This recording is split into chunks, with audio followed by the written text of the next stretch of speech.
안녕하세요. 정면 목사입니다. 9월 27일 말씀 묵상 함께 하겠습니다. 열왕기상 9장 10절에서 28절의 말씀입니다. 솔로몬은 주님의 성전과 왕궁 이 두 건물을 다 짓는데 20해가 걸렸다. 두로의 히람 왕이 백향목과 잣나무와 금을 솔로몬이 원하는 대로 모두 보내왔으므로 솔로몬 왕은 갈릴리 땅에 있는 성읍 20개를 히람에게 주었다. 히람이 두로에서부터 와서 솔로몬이 그에게 준 성읍을 보았는데 그 성들이 마음에 차지 않아서 나의 형제여 그대가 나에게 준 성읍들이 겨우 이런 것들이요 하고 말하였다. 그래서 오늘날까지 그곳을 가불의 땅이라고 한다. 사실 이 일이 있기 전에 히람이 솔로몬 왕에게 보낸 금액은 금 120달란트나 되었다. 솔로몬 왕이 강제 노역군을 동원할 수밖에 없었던 까닭은 주님의 성전과 자기의 궁전과 밀로궁과 예루살렘 성벽을 쌓고 하솔과 무깃도와 게셀의 성을 재건하는 데 필요하였기 때문이다. 이집트 왕 바로가 올라와서 게셀을 점령하여 불로 태워버린 일이 있었다. 그는 그 성 안에 살고 있는 가나안 사람들을 살해하고 그 성을 솔로몬의 아내가 된 자기의 딸에게 결혼 지참금으로 주었다. 그래서 솔로몬은 게셀을 재건하였다. 솔로몬은 강제 노역군을 동원하여서 낮은 지대에 있는 베토론을 재건하였다. 또 바알락과 유다 광야에 있는 다드모를 세웠다. 그리고 솔로몬은 자기에게 속한 모든 양곡 저장 성읍들과 병거 주둔 성읍들과 기병 주둔 성읍들을 세웠다. 그래서 솔로몬은 예루살렘과 예바논과 그가 다스리는 모든 지역 안에 그가 계획한 것을 다 만들었다. 이스라엘 자손이 아닌 아무리 사람과 헷 사람과 브릿 사람과 히윗 사람과 여붓 사람 가운데서 살아남은 백성이 있었다. 솔로몬은 그들을 노예로 삼아서 강제 노역에 동원하였다. 그들은 이스라엘 자손이 다 진멸할 수 없어서 그 땅에 그대로 남겨둔 백성들이었다. 그래서 그들은 오늘까지도 노예로 남아있다. 그러나 솔로몬은 이스라엘 사람 가운데에서는 어느 누구도 노예로 삼지 않았다. 이스라엘 사람은 군인, 신하, 군사령관, 관리병거대 지휘관, 기병대원이 되었다. 솔로몬의 일을 지휘한 관리 책임자들은 550명이다. 그들은 장업장에서 일하는 백성을 감독하는 사람들이다. 바로의 딸은 다윗성에서 올라와서 솔로몬이 지어준 자기의 궁으로 갔다. 그때 솔로몬이 밀로궁을 완공하였다. 솔로몬은 한 해에 3번씩 주님의 제단에서 번제물과 화목제물을 드리고 또 주님 앞에서 분향하였다. 이렇게 그는 성전 짓는 일을 완수하였다. 솔로몬 왕은 또 에돔 땅 홍해변 엘롯 근방에 있는 에시온게벨에서 배를 만들었다. 히람은 자기 신하 가운데에서 바다를 잘 아는 뱃사람들을 보내서 솔로몬의 신하들을 돕게 하였다. 그들이 오빌에 이르러 거기서 420달란트의 금을 솔로몬 왕에게로 가져왔다. 아멘.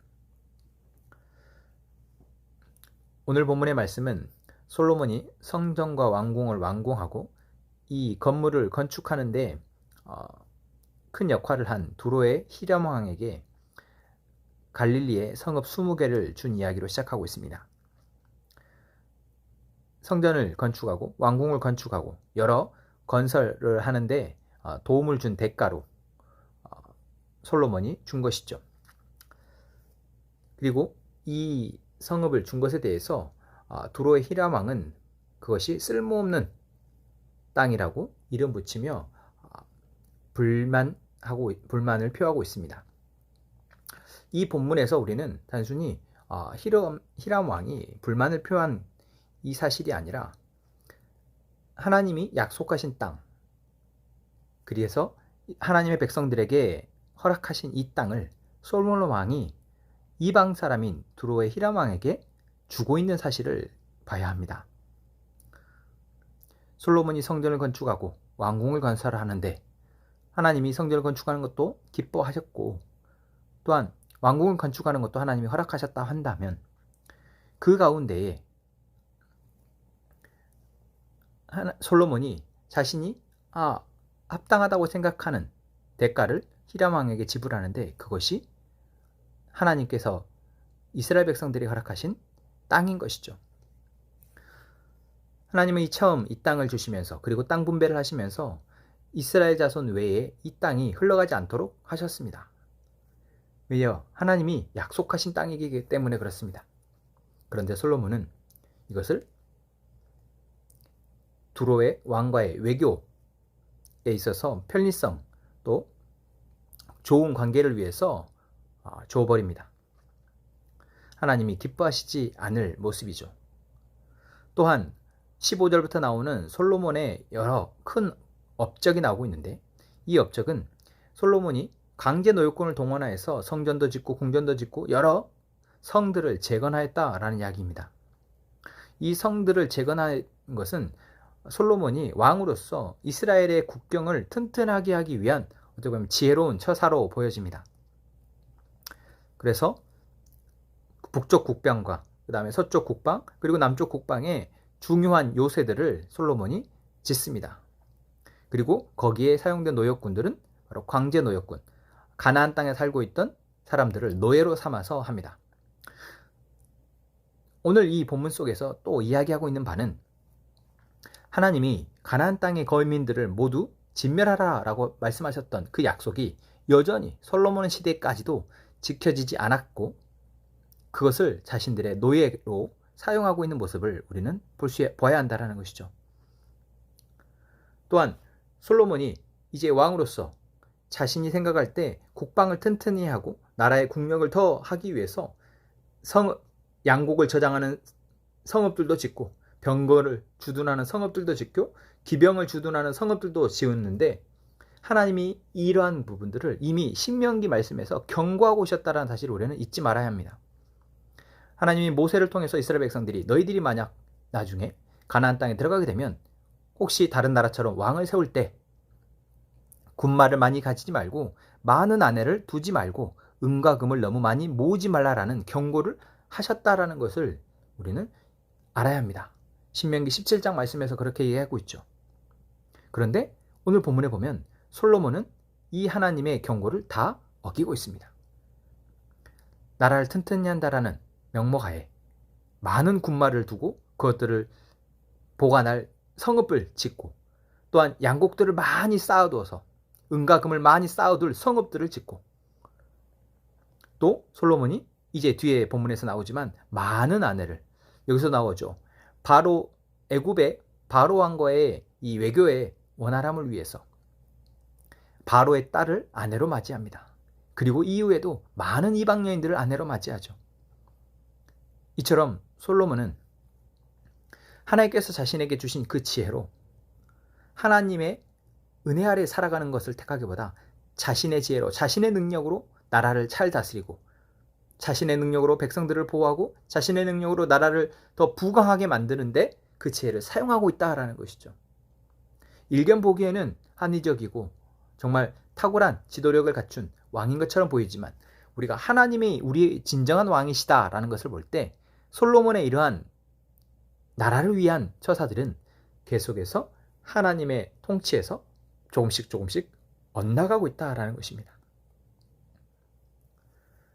하나님이 약속하신 땅을 이방 사람에게 내어주고 하나님이 진멸하라고 말한 가나안 백성들을 자신들의 이익을 위해서 노예로 사용하고 많은 재산을 쌓고 군마를 쌓고 어떻게든 자기들의 힘으로 주변에 있는 나라들과의 전쟁에서 승리하고자 하는 이러한 모습들, 결국 나의 힘으로 삶을 살아가고자 하는 죄의 본성이 솔로몬에게서 드러나고 있다는 것이죠. 오늘 본문은 그래서 솔로몬의 위대한 업적을 말하고 있는 것처럼 보이지만 실상은 솔로몬이 이렇게 하나님에게서 멀어지고 있다라는 것을 보여주고 있는 것입니다. 여러분, 계속해서 솔로몬의 이야기를 통해 우리는 하나님이 무엇을 도전하고 있습니까? 무엇을 우리 안에 확인하고 있습니까? 하나님 우리에게 주신 은사, 우리에게 주신 지혜와 우리에게 주신 그 모든 것들을 통해 우리는 무엇을 위해 애쓰고 있느냐라는 것입니다. 그것을 가지고 우리에게 있는 재화와 지혜와 건강과 이 모든 것을 가지고 지금 우리는 무엇을 향해 달려가고 있냐라는 것이죠.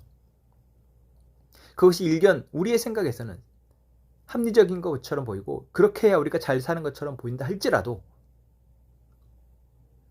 그 길이 조금씩 나의 힘으로 우리의 힘으로 살아가는 삶이 되어진다면 어쩌면 우리는 솔로몬과 같이 하나님과 조금씩 멀어지는 길을 가고 있는 것일지도 모르겠습니다. 그래서 우리는 내 생각이 원하는 대로가 아니라 내 마음이 원하는 대로가 아니라 하나님이 기뻐하시고 하나님이 원하시고 하나님이 인도하시는 그 길, 하나님의 다스림 아래에서 살아가는 길, 그 길을 보고 그 길을 향해 나아가는 저희가 되었으면 좋겠습니다.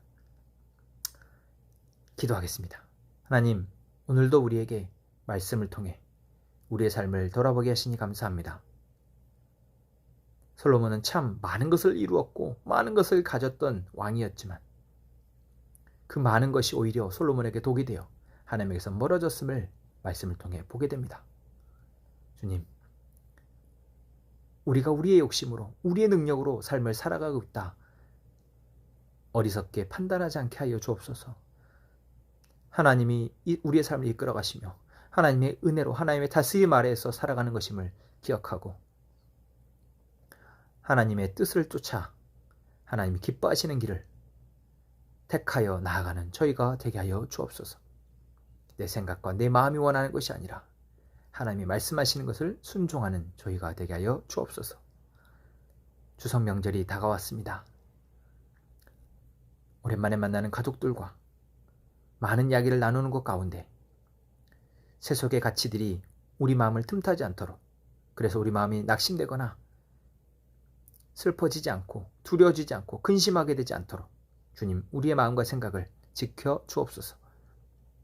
오히려 그들과의 이야기 속에서 하나님이 기뻐하시는 뜻이 무엇인지 발견하고 그것들을 권면하고 함께 가족들이 그 하나님의 뜻을 쫓아 나아가는 믿음의 시간이, 은혜의 시간이 되게 하여 주옵소서.